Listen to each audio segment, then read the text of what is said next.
다시 부르시겠습니다. 찬송가는 434장, 통일찬송가는 384장인데요. 나의 갈 길 다가도록 434장 같이 부르시겠습니다.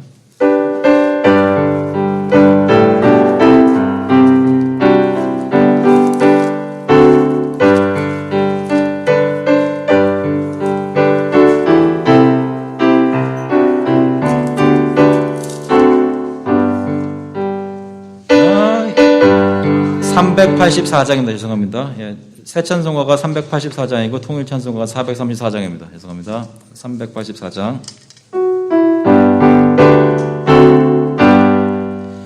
나의 갈 길 다가도록 예수 인도하시니 내 주 안에 있는 긍휼 어찌 의심하리요. 사는 자는 하늘 위로 걷겠네. 무슨 일을 만나든지 만사 형통하리라.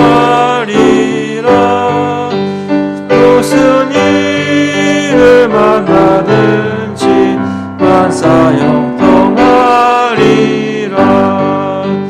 나의 갈 길 나가도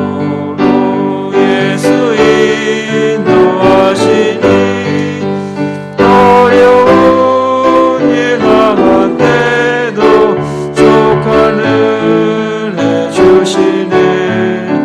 나는 심히 고단하고 영혼 매우 가라나. 나의 옆에 반석에서 샘물 나게 하시네. 반석에서 샘물 나게 하시네. 나의 갈 길 나가도록 예수 인도하시니 그의 사랑 어찌 큰지 말로 알 수 없도다. 성령 아마 받은 하늘 날아갈 때에 영영 부를 나의 찬송 예수 인도하셨네. 영영 부를 나의 찬송 예수 인도하셨네.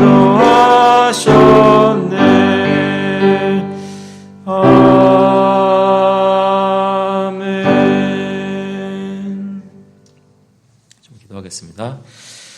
하나님 아버지 감사합니다. 오늘 예배 드릴 수 있도록 하시고 또 예배 후에 성경 공부를 모여서 하나님의 말씀의 진리들을 소리 문답을 통해 더 배워보려고 합니다. 주님께서 지혜 주셔서 저희가 알아야 할 것들 차곡차곡 잘 배워나갈 수 있도록 하시고 저희 마음속에 생각 속에 주님의 말씀의 관점으로 틀이 생길 때에 주님이 원하시는 일을 잘 감당할 수 있는 강건한 사람들 될 수 있도록 인도하여 주시옵소서. 감사드리면서 예수 그리스도의 이름으로 기도합나이다. 아멘. 네, 오늘은 소일이문답 23번입니다. 소일이문답 23번 여러분 주보에 나와 있는데요. 제가 질문을 읽겠습니다. 답을 한 목소리로 같이 읽어주시기 바랍니다. 23문. 그리스도께서 우리의 구속자로 무슨 직분을 행하시는가? 그리스도께서 우리의 구속자로 선지자와 제사장과 왕의 직분을 행하시되 낮아지시고 높아지신 두 지위에서 하신다. 네, 예수님께서 이제 행하시는 것에 대해 말씀을 하는데요. 그 전까지는 예수님이 어떤 분이신지를 얘기했다가 예수님께서 하신 사역에 대해서 얘기할 때 우리의 구속자로 직분을 행하시는데 그 직분이라는 것이 있다고 합니다. 그래서 오늘 토론 질문은 주보에 나와 있는 것, 토마스 빈센트 목사님 책에 나와 있는 것을 실어 들었는데 세 가지인데요. 많지 않아서 저희가 오늘 특별히 맨 밑에 나와 있는 성경 구절들 같이 보면서 함께 묵상하면서 좀 더 나누도록 하겠습니다. 먼저 신명기 18장 18절 말씀 보시면요. 오늘은 이 앞에 성경 구절을 띄워드립니다. 보이시나요? 네. 성경을 빨리 찾으실 수 있는 분들은 찾으셔도 괜찮겠지만 굳이 안 그러셔도 보실 수 있습니다. 여기 신명기 18장 18절에 보면 제가 읽어드리겠습니다. 내가 그들의 형제 중에서 너와 같은 선지자 하나를 그들을 위하여 일으키고 내 말을 그 입에 두리니 내가 그에게 명령하는 것을 그가 무리에게 다 말하리라. 그래서 결국은 궁극적으로는 예수께서 오셔서 모세와 같은 선지자로 하나님의 말씀을 선포하실 것을 예표하는 말씀인데 그리스도께서 하나님의 말씀을 선포하는 선지자의 직분이 있다라는 것을 저희가 성경에서 이렇게 찾을 수가 있다는 거죠.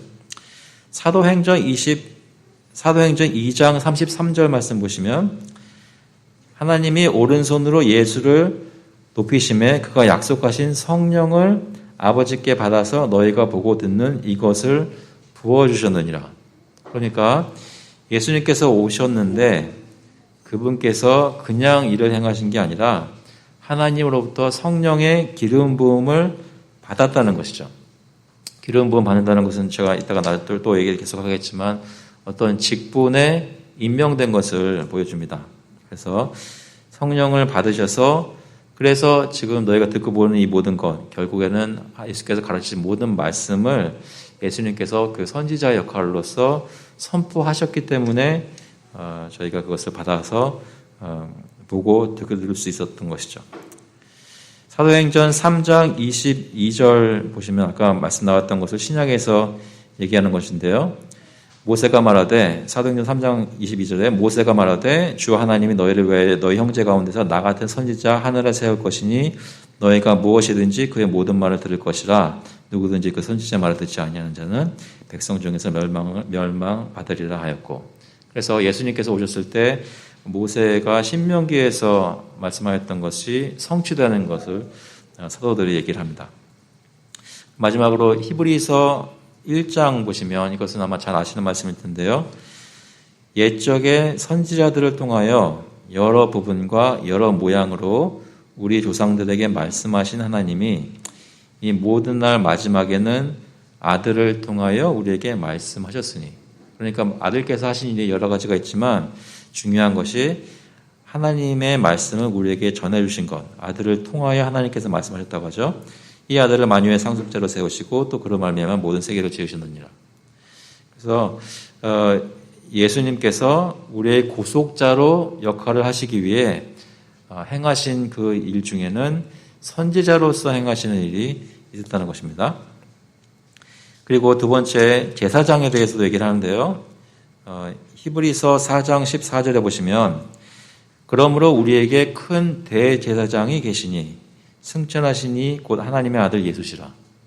아까는 예수님께서 선지자 역할을 했다고 했는데 여기서는 예수께서 제사장의 역할을 하는 것을 히브리서가 얘기하고 있습니다. 우리가 믿는 도리를 굳게 잡을지어다. 우리에게 있는 대제사장은 우리의 연약함을 동정하지 못하실 리가 아니요 모든 일에 우리와 똑같이 시험을 받으시니로되 죄는 없으시니라. 저희가 오늘 소요리 문답 후에 그 다음 거 계속 보시면 하나하나씩 선지자, 제사장, 왕, 이 직분들을 좀 더 자세히 살핀다는데요. 오늘 보시면 일단 예수님께서는 선지자의 직분을 받으셨고 그리고 제사장의 직분도 받으셨다는 것. 성경이 그렇게 증거하고 있다는 것이죠. 히브리서 5장 5절에도 또한 이와 같이 그리스도께서 대제사장 되심도 보시면 스스로 영광을 취하심이 아니요 오직 말씀하시니가 하나님이 그에게 이르시되 너는 내 아들이니 내가 오늘 너를 낳았다 하셨고 그러니까 예수님을 하나님 아버지께서 제사장으로 세우셨다는 것이죠. 기름 부어서 특별한 제사장으로 임명하셨다는 것입니다. 그리고 왕의 직분을 얘기할 때요. 여기 3번 이사야 9장 6절에 보시면 이런 말씀이 있습니다. 이는 한 아기가 우리에게 낳고 한 아들을 우리에게 주신 바 되었는데 그의 어깨에는 정사를 메었고 그의 이름은 기묘자라 모사라 전능하신 하나님이라 영존하신 아버지라 평강의 왕이라 할 것임이라. 평강의 왕이라는 말이 있는데요. 여기 보시면 그 정사와 평강의 더함이 무궁하며 또 다윗의 왕좌와 그의 나라에 군림하여 그 나라를 굳게 세우고 지금 이후로 영원히 정의와 공의로 그것을 보존하실 것이라. 만군의 여호와 열심히 이를 이루시리라.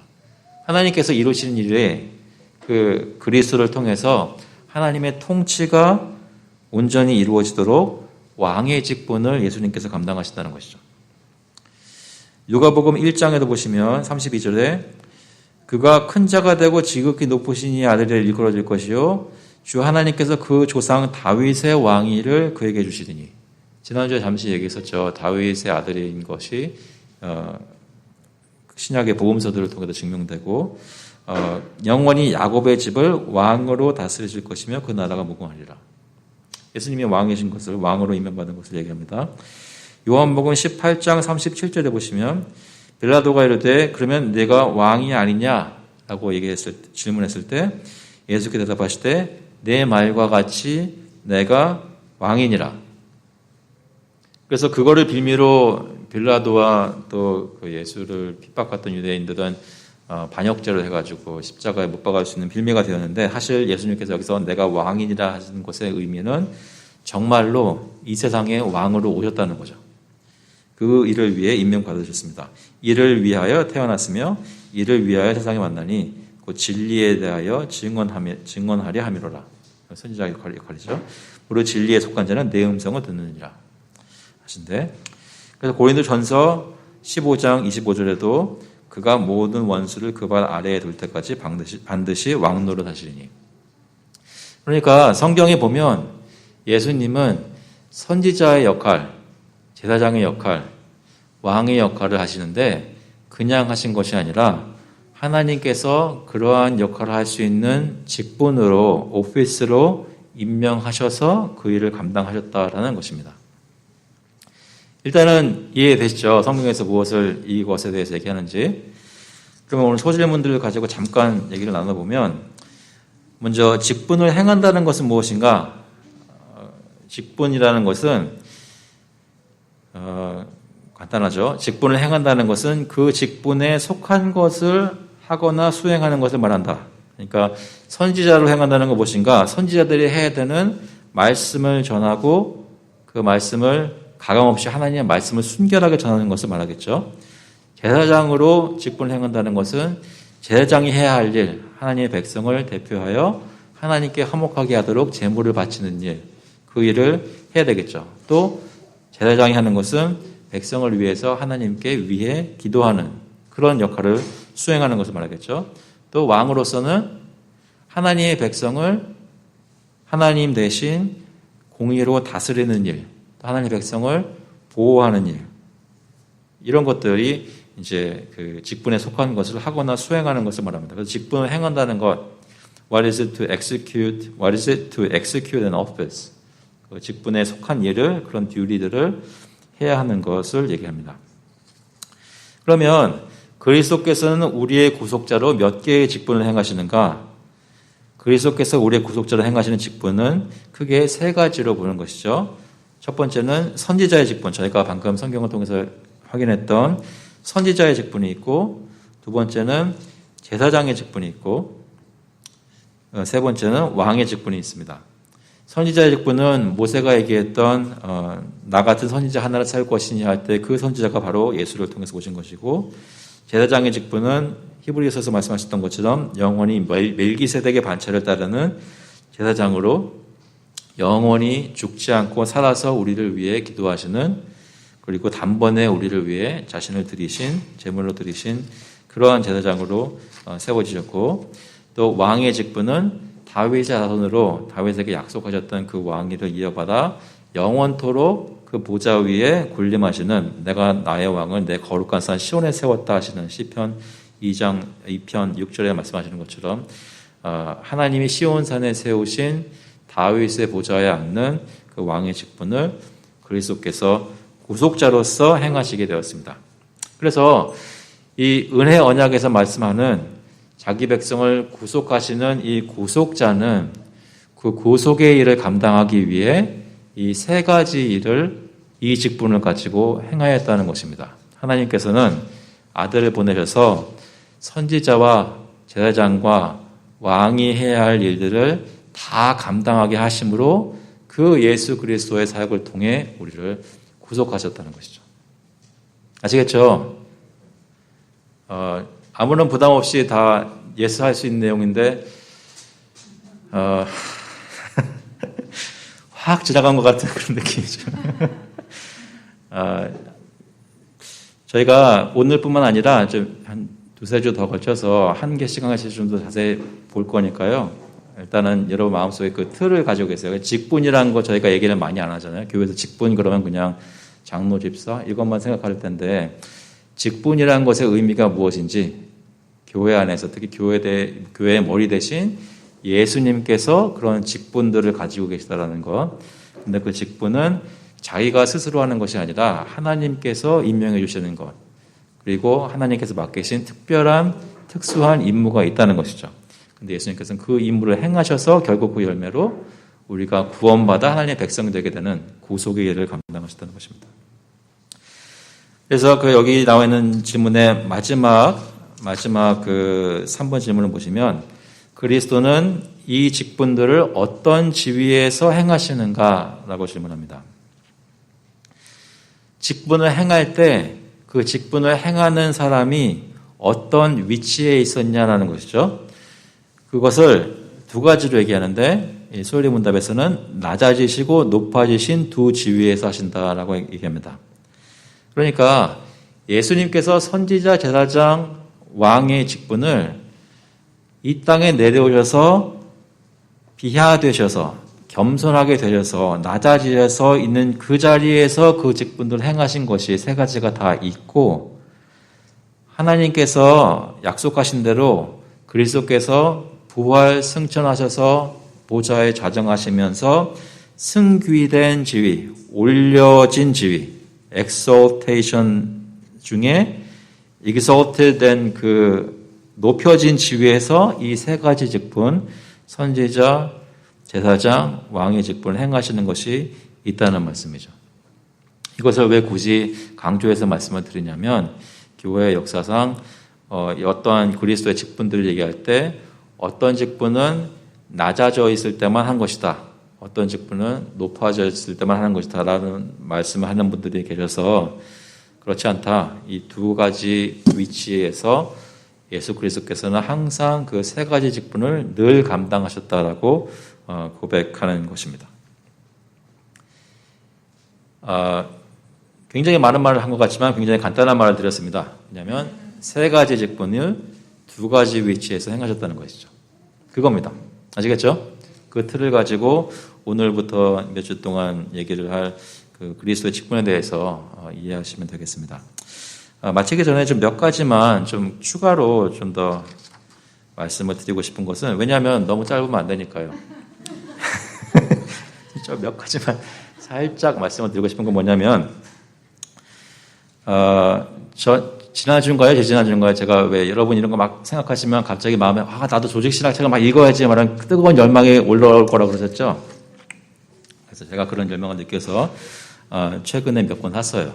지금 좀 읽어보면서 새록새록 또 새로운 거 많이 배우고 있는데요.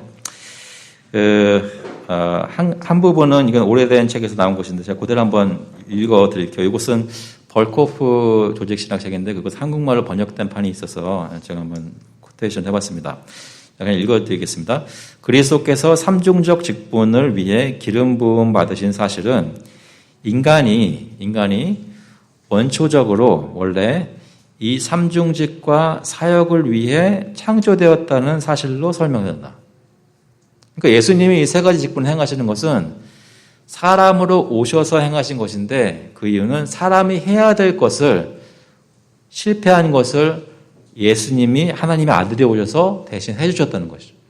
그것이 그 세 개의 직분으로 설명된다는 것입니다. 그래서 사람이 해야 될 것을 삼중직과 사역을 위해 사람이 원래 창조됐다는 걸 설명되는데요. 하나님에 의해 피조된 원래의 인간은 선지자, 제사장, 왕적인 존재였습니다. 아담이 먼저 창조되었을 때 그 세 가지를 감당할 수 있게 하기 위해서 피조물을 위해 그렇게 하나님께 향하는 그런 존재로 삼중적 직분을 가진 존재로 창조됐다는 것이죠. 지식과 오성, 공의와 거룩함, 그리고 하등 피조물에 대한 지배권, 선지자, 제사장, 왕에 대한 이런 지배권을 부여받았습니다. 죄는 인간의 삶 전체에 영향을 미쳤고 무지, 맹목, 오류, 비진리로서만 아니라 불의, 범죄, 도덕적 감염 및 이에 덧붙여 비참, 죽음, 파멸의 모습으로 나타났습니다. 그러니까 이러한 직분들이 제대로 일어나지 않고 있을 때 어떤 비참함이 인간 세상에 온 것을 다 조목조목 얘기를 한 것이죠. 이 세 가지 면에서. 따라서 우리의 중보자인 그리스도는 선지자, 제사장, 왕이 되실 필요가 있었던 것입니다.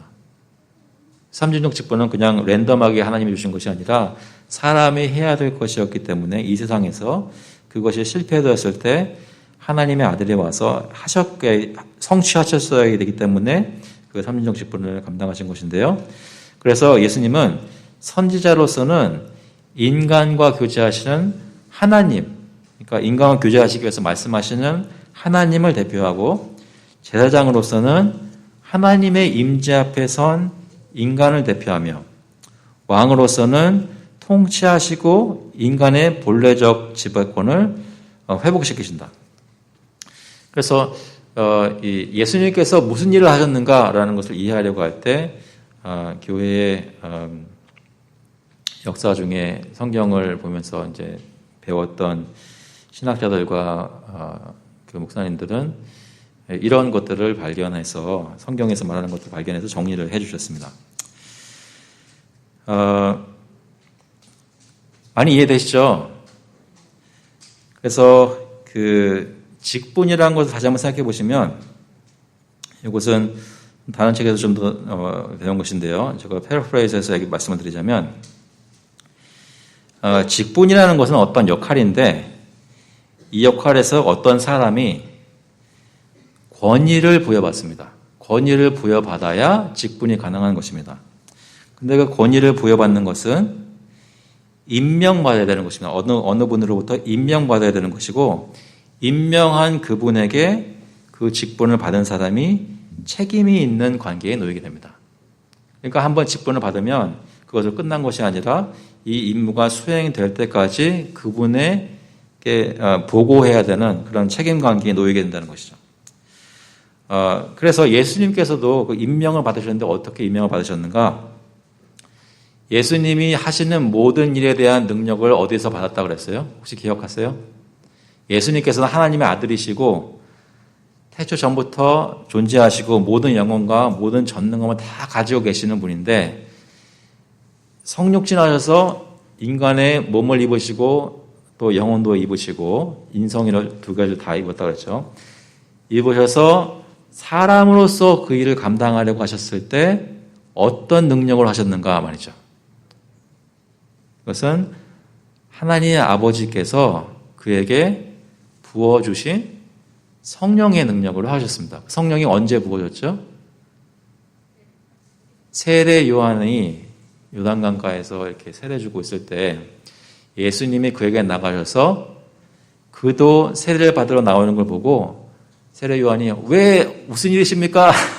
말렸을 때 하나님의 의를 이루는 것이 이것이라고 하면서 말씀을 이루는 것이라 하면서 이 받은 것이 뭐냐면 물로 세례를 받은 것뿐만 아니라 성령의 세례를 받으신 것입니다. 그래서 그때 성령이 비둘기같이 임하시고 하늘에서 아버지의 소리가 컨퍼메이션 하는 소리가 났죠. 그래서 이 성령 세례를 받으신 이분이 성령의 능력으로 모든 직분을 세 가지 직분을 만족스럽게 감당하시고 그분이 영화롭게 되신 후에 그분이 그 같은 성령을 우리에게 보내주셔서 우리도 그리스도 안에서 그런 직분의 일들을 감당하라고 능력을 주신다는 말씀입니다. 그래서 아담으로 주어진 것이 그리스도로 의해서 성취가 되고 그리스도 안에서 우리가 같은 성령의 능력으로 그런 일들을 행할 수 있다는 것이죠. 이해되십니까? 저희가 말씀을 전할 수 있고 이 세상을 위해서 기도할 수 있고 이 세상을 다스리는 역할, 보호하는 역할을 할 수 있고 해야만 하는 역할은 예수께서 이루셨기 때문에 그렇게 하는 것이죠.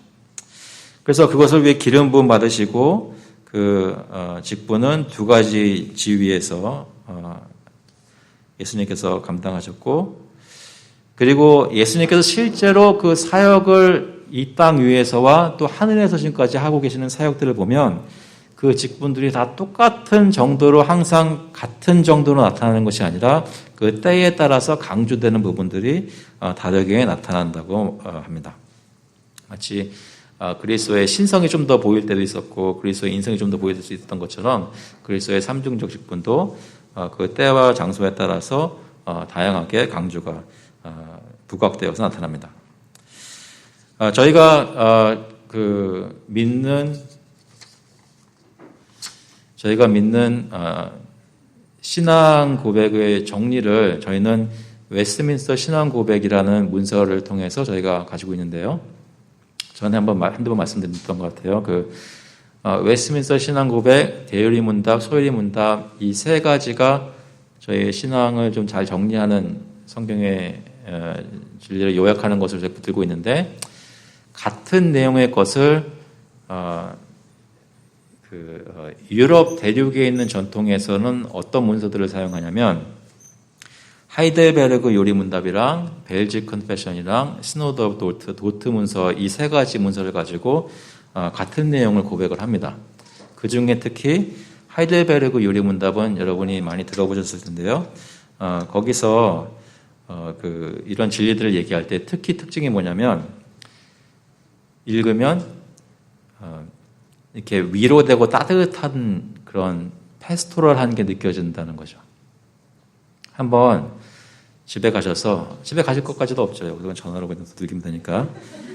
하이델베르그 요리 문답 쳐보시면 이렇게 쭉 나옵니다. 영어로도 나오고 이제 한국말로도 나오는데 그걸 읽으면 이제 좀 따뜻해지는 것을 느낄 수 있습니다. 특별히 1년에 매주 요만큼씩 읽으라고 이미 구성이 다 그렇게 되어 있어요. 그래가지고 제가 아는 어떤 교회에서는 그걸 매주 이제 다루기도 하는데요. 제가 한번 관련된 것을 좀 읽어드리겠습니다. 제 12번째 주일에 읽어야 할 31문에서는 뭐라고 얘기하냐면, 왜 예수님을 기름 부음을 받은 자라는 뜻을 가진 그리스도라고 부릅니까? 답은 그 이유는 예수님을 성부 하나님께서 세우시고 성령께서 기름을 부으심으로 임명받은 거 얘기하는 거죠. 그러면서 무엇이 되셨냐면 우리의 가장 큰 선지자와 교사가 되셔서, 그러니까 우리에게 있는 가장 큰 교사는 결국 예수님인 거예요. 우리의 구속에 대한 하나님의 오묘한 경륜과 뜻을 우리에게 완전하게 계시해 주시며, 두 번째로 우리의 유일한 대제사장이 되셔서 자기 몸을 단번으로 제물로 드려 우리를 구원하시고 지속적으로 우리를 위하여 성부 하나님께 간구하시며, 세 번째로 또한 우리의 영원하신 왕이 되어서 말씀과 성령으로 우리를 다스리시며 그의 구속으로 말미암아 우리에게 주신 자유 안에서 우리를 지키시고 보호하시기 때문입니다. 좀 따뜻해지셨나요? 제가 그런 식으로 읽어서 그런지 모르겠습니다. 32문 보시면, 그러면 당신은 왜 그리스도인이라 불리웁니까?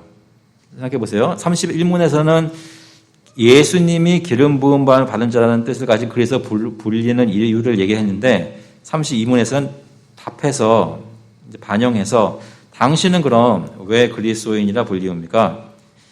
답은 믿음으로 나는 그리스도와 한 지체가 되어 그의 기름 부음에 동참하였기 때문입니다. 우리도 같이 그리스도와 함께 기름 부음 받았다는 거예요. 예수께서 받으셨지만 은혜로 주님의 계획 가운데 역사로 우리도 그 기름 부음 받은 가운데 동참해서 어떤 일을 하는 거예요? 그 세 가지를 하는 겁니다. 내가 기름 부음을 받음으로써 구주의 이름을 고백하고, 하나님의 말씀을 전하는 거예요. 구주의 이름을 고백하고 나 자신을 그에게 감사의 산 제사로 드려서 현재 삶에서 자유로운 양심을 가지고 제사장 역할을 하는 거예요. 죄와 마귀에 대항하여 그리스도인의 삶의 왕이 싸우는 거죠. 장차 그리스도와 함께 영원히 만물을 다스리게 됩니다. 그것이 우리가 이 삼중적 직분을 가지고 있는 사람들로서 그리스도 안에서 행해야 될 그 직분에 대한 임무를 묘사하는 것이죠. 그래서 12번째 주일에 이것을 듣고 묵상하고 답하고 외우면 그리스도께서 삼중적 직분을 가지신 분이라는 것이 내 마음과 삶 속에 적용이 되어 그렇게 살아야지라는 힘을 가지고 살 수 있도록 고안된 게 이제 하이델베르그 요리문답이라는 것이죠. 이해되시나요? 물론 웨스민스터 소리문답도 구구절절히 잘 배우고 묵상 잘하면 충분히 따뜻해지고 받을 수 있습니다. 하지만 이 교회 전통 가운데 주님이 주신 이러한 여러 가지 툴들이 있으니까요. 저희가 사용을 해서 성숙해졌으면 좋겠습니다. 마지막으로 이런 것도 또 도움이 되는 말인데요. 예수님은 선지자로서 구속을 선포하시고 제사장으로서 구속을 얻어내시고 쟁취하시고 왕으로서 구속을 완성시킨다라고 얘기해요. 그리고 또 그리스도는 선지자로서 우리에게 구속의 길을 보여주시고 그리스도는 제사장으로서 우리의 구속을 완성시키시고 성취하시고 그리고 그리스도는 왕으로서 우리를 구속한 상태 가운데 보호하신다라고 말씀하세요. 네. 네.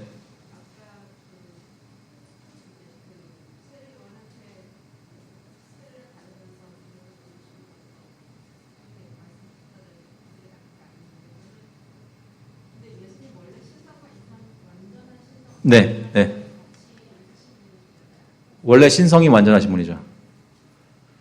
그래서 성육신 하셔서 신성과 인성을 가지게 되시죠. 네. 네.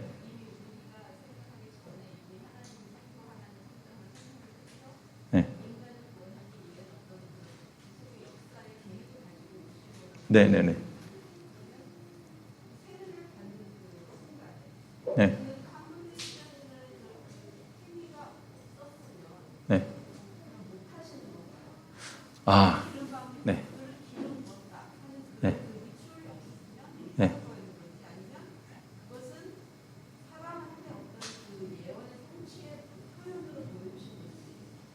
네. 좋은 질문이십니다. 그러니까 질문은 예수님은 성육신 하셔서 이 땅에 오셨을 때 그 순간부터는 이미 완전히 하나님이시고 완전히 인간이신 신성과 인성을 완전히 가지신 분이시고 그렇게 오신 목적 자체가 사람을 택한 백성을 구속하기 위해서 오셨을 텐데 그죠?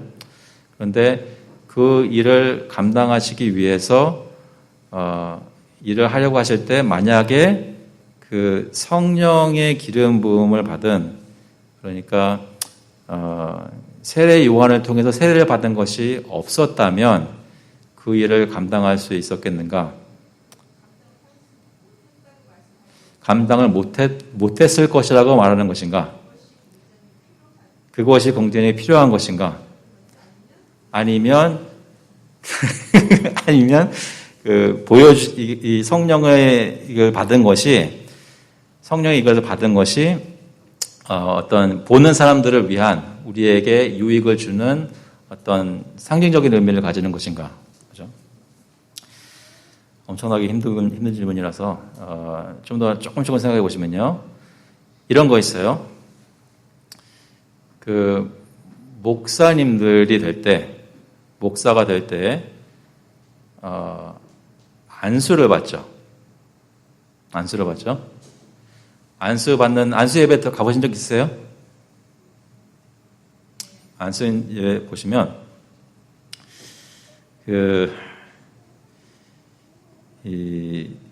보통 저희 교단 같은 경우에는 보통은 강도사로 있던 분들이 대부분 안수를 받아요. 테크니컬하게 얘기하자면 교단법상으로는 꼭 강도사가 되어야만 안수를 받는 것은 아니에요. 그러나 대부분은 강도사가 되면 안수를 받는데, 강도사로 있을 때 시험을 잘 통과해서 강도사가 되면 강단에서 정기적으로 말씀을 선포할 수 있는 그런 권한이 있습니다. 아시겠죠? 그런데 강도사님이에요. 근데 이제 시간이 되고 또 목사고시 패스해서 이 목사로서 안수를 받고 나서 목사로 사역을 하는데, 제가 참여했던 어떤 그 안수 예배를 사회 보시던 목사님이 무슨 말씀하셨냐면, 자기 교회의 어떤 강도사님이 이제 안수받는 그 안수 예배에서 영어권이었는데요. 영어권에서는 전도사님들도 패스터라 그래요. 그죠? 근데 그분이 뭐라고 말씀하셨냐면, Pastor Tom이라고 그럴게요. 탐은 아니지만 탐이라고 할까요? Pastor Tom, we know you're already a pastor. You're working as a pastor. You're a faithful pastor. We all benefit from your ministry. 다 하고 있다는 거예요, 이미. But we'd like to recognize you as really a pastor here. And even though this service, this ordination, this 안수는 is not doing anything extra special to you, but we would like to recognize you as such. 무슨 얘기냐면, 그분이 이해하셨을 때는 이미 그 일을 할 수 있고 할 수 있는 능력도 있고 그거에 대한 열매도 다 있으니까 우리가 이걸 안 해도 패스터인데, 그런데 하지만 우리가 그럼에도 한다라는 얘기를 한 거예요. 근데 이거를 듣고 있던 저와 제가 그때 같이 사역했던 제 바로 위 그 영어권 목사님 밑에서 사역하고 있었는데요. 그 목사님하고 서로 같이 얼굴을 바라보면서 큰일 났다. 큰일 났다라는 얘기를 좀 했어요. 왜냐하면 저희가 이해하는 안수라는 것은 그런 게 아니거든요. 상징으로 끝나는 것이 아니란 말입니다. 그러니까 성령의 어떤 신비한 기름 부음이 있는 것으로 얘기한단 말이에요. 예수 그리스도로 건너가서 얘기를 해보자면, 예수님은 하나님의 아들이시고 영원 전부터 모든 능력을 다 가지고 계신 분인데, 거기 분명히 뭐라고 그랬냐면, 이 땅에 내려오실 때 하나님의 아들로서의 모든 능력과 권위와 영광을 잠시 set aside 했다 그랬어요. 발룬티어해서 그것을 액세스를 안 하는 낮은 자리에 인간으로서 오셨다고 그랬습니다. 무슨 얘기냐면 연약한 인간의 모습으로 오신 거예요. 저희가 그래서 인성 얘기할 때 얘기 많이 했죠. 우리와 똑같이 연약한 모습으로 오셨는데 죄만 없으신 거예요. 그런데 연약한 인간이 어떻게 사람을 구속하는, 하나님 끝까지 순종하는 그런 자리까지 그 일을 감당할 수 있겠어요? 성령의 인치심과 기름 부음이 반드시 있었어야만 한다는 거예요. 반드시. 그래서 세례 요한이 만류했음에도 불구하고 예수께서 반드시 나와서 그 말씀을 이루었어야 하는 이유는, 예수께서 물론 자기가 원래 가지고 있던 신성으로서의 능력을 가지고도 다 할 수 있었으나, 그렇게 하는 것은 하나님의 계획이나 뜻이 아니었기 때문에 연약한 사람이 자기 힘이 아니라 하나님의 능력으로 하신다는 것을 보여주시기 위해 성령의 기름 부음을 요한의 세례를 통해 받으셨어야만 한다는 거죠. 그래서 그때 주어진 기름 부음은 단순히 상징적인 의미뿐만이 아니라 실제로 성령의 능력이 부어지는 일들이 성취된 것이라고 보시면 되겠습니다. 그것은 그 전에 구약에 있는 모든 선지자들이나 제사장들에게 간헐적으로 기름 부어졌을 때 간간히 보여줬던 성령의, 왜 사울도 성령을 받았느냐 이런 거 있잖아요. 그런 것이 보여줬던 사람들이 하나님의 능력을 받으면 이렇게 되는 거구나 보여줬던 그런 것이 궁극적으로 가리키는 완성판의 기름 부음이었다는 거예요. 예수님께서 성령 기름 부음 받으신 것은. 네.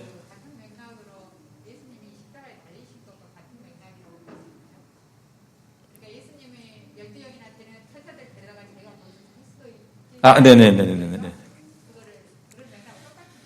네, 어떤 맥락에서 갔냐면 예수님께서 십자가 달리셨을 때도 하나님의 아들의 능력이 하나님의 아들이 이런 것도 다 내려놓고 다 정복하실 수 있음에도 불구하고 연약한 사람으로서 성령의 능력을 부여받아서 주님이 끝까지 순종하는 그 사람의 메시아의 길을 가셨어야 되기 때문에 그까지 거기 계속 머물러 계셨고 십자가 위에 그 다음에 죽으시고 사흘 만에 부활하실 때는 죽음도 하나님의 아들을 가둘 수가 없어서 저희가 왜 예수님께서 하나님의 아들이셨어야만 하는지 하나님이셨어야 되는지 얘기할 때 얘기했었죠. 그 하나님을 사망이 가둘 수가 없어서 하나님의 아들이 그 사망을 박차고 이기고 나오신 것. 또한 하나님의 아버지께서 자기 아들을 사망 가운데 내버려두지 않으시고 살리신 것. 이 모든 것이 복합적으로 이루어진 것. 그것이 사람이 부활했다는 것으로 열매를 맺은 것입니다. 그래서 어떻게 보면 좀 간접적으로 좋은 질문을 해주셔서 얘기를 할 수가 있었는데요. 예수님께서 행하신 대부분의 이 땅에서의 사역, 대부분의 땅에서의 사역, 특히 우리 구속을 위하신 것들, 그런 것들은 다 연약한 사람으로 오셨는데, 죄가 없으셔서 오셨는데, 하나님께서 능력 주셔서 그 사람 예수께서 하나님 아버지를 온전히 순종함으로 인해 하실 수 있었던 그런 일들이었다는 것입니다. 그렇기 때문에 예수님이 하신 그 모든 것이 하나님과 언약 관계에 있는 사람이 행해야 될 것을 대신 행해주게 되는 것이에요. 이해되세요? 예수님이 하신 것이 하나님의 아들로서만 다 해주신 거라면 그게 대체가 안 될 텐데 사람이 해야 될 것을 그 위치에서 사람이 성령의 능력을 받아서 순종을 끝까지 하셨기 때문에 이루어 주신 것이라는 말씀이죠. 네네네. 그래서 베드로는 그때 약간 좀 좋은 자리에 앉고 싶어 했죠. 네. 네네, 그런 것도 있었고. 네. 네. 고난을 당하는 것이 주님이 하셨어야 되는 일이었죠. 예, 그래서 이것을 좀 더, 제가 아마 지금 말씀드렸을 때 분명히 뭔가 좀 잘못 말한 게 있을 거예요. 그럼에도 불구하고 좀 묵상을 좀 해보셔야 되는 건 뭐냐면 예수님께서 나를 위해 해주셨다는 것이 어떤 능력으로 무엇을 어떻게 해주신 것인지 깊이 묵상할 수 있는 계기가 됐으면 좋겠어요.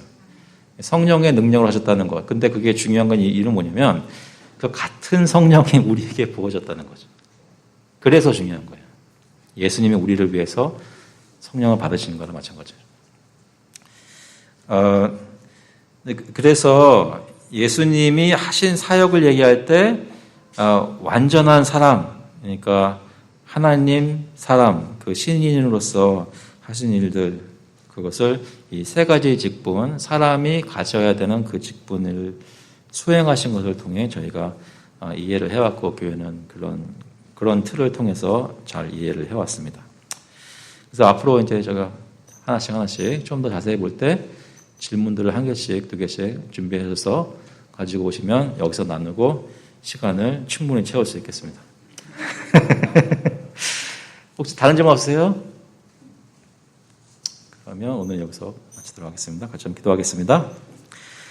하나님 아버지 감사합니다. 주님께서 저희의 왕 되시고 제사장 되시고 저희의 선지자 되시는 것을 지금도 주님의 사역의 유익을 또 열매를 저희가 얻어서 하나님 말씀 듣고 하나님께 가까이 나아갈 수 있고 또 하나님의 보호 아래 주님의 통치 아래 살 수 있게 하신 것 너무나 감사를 드립니다. 저희가 예수를 묵상해야 한다는 것이 어디 멀리 있는 예수님 애써서 묵상해야 되는 것이 아니라 저희께 이렇게 가까이 와주신 예수님, 우리를 위해 이 모든 것을 행하신 예수님을 기억하게 하시고 주님과 매일매일 동행하는 삶이 실제로 삶 속에 있는 여러 가지 일들에 대해 고민하고 씨름할 때마다 예수님이 생각나게 하셔서 주님을 의지하여 감당하고 능히 이겨낼 수 있는 저희 매일매일 될 수 있도록 주님 인도하여 주시옵소서. 감사드리면서 예수 그리스도의 이름으로 기도합나이다. 아멘.